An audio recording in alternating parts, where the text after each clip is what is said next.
Madam બીજો ત્રીજો. ત્રીજો નહીં ભાઈ, આ તો બાજુવાળાનો છો. અરે મેમ બીજો કે ત્રીજો માળ એમ કહું છું. ત્રીજો બાર. મને તારી બહુ જ યાદ આવે છે. બસ એવું થાય છે ને મને તો કે હું દોડીને તારી જોડે આવતો રહું. તો અડધો કલાક પહેલા ઘરેથી શું કરવા ઝઘડો કરીને જતા રહેતા? એની માને ફરથી ઘેર ફોન લાગી ગયો કે શું? હેલો. ઓહો ભાભી, વાસણ તો જબ્બર ચમકુ હો. શેનો ઉપયોગ કરો હો? તાર ભાઈનો. અબે સાલે,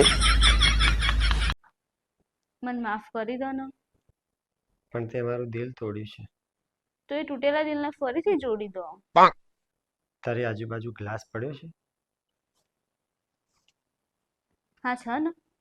એ ગ્લાસને એકવાર જોરથી જમીન પર પછાડ. હવે તૂટેલા ગ્લાસને ફરથી જોડીને બતાય.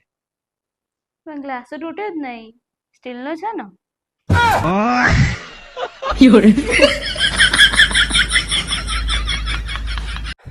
કાજલ, તારા માટે એક સારા સમાચાર અને એક ખરાબ સમાચાર. હા બોલો. મારે તારા જોડેથી છૂટાછેડા લેવા છે. અને ખરાબ સમાચાર કયા છો?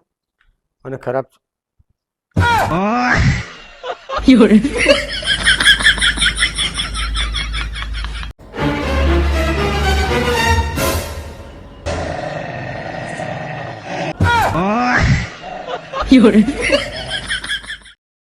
ભાઈ સોરી, બહુ દુઃખની વાત છે. દુઃખ સાથે તમને કહેવું પડે, તમારી પત્ની હવે 2 દિવસથી વધારે જીવી શકે એવું નથી લાગતું. અરે બિચારા આખી રાત ઊંઘશે નહીં, રો રો કરશે. મારા વગર કેવી રીતે રહેશે? અરે કોઈ વાંધો નહીં મેડમ, 10 વર્ષ સહન કરીએ, 2 દાડા વધારે સહન કરી લઈએ. આ 2 દાડામાં તો તમારું જીવવાનું હરમ ના કરી દો ને તો મને કહેજો. આ તમે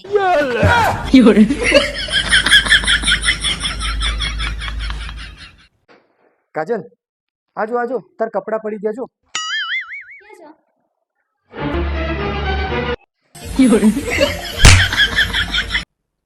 અરે સાંભળો, આ ભીંડા શાક બનાવો, ગવારનું બનાવો.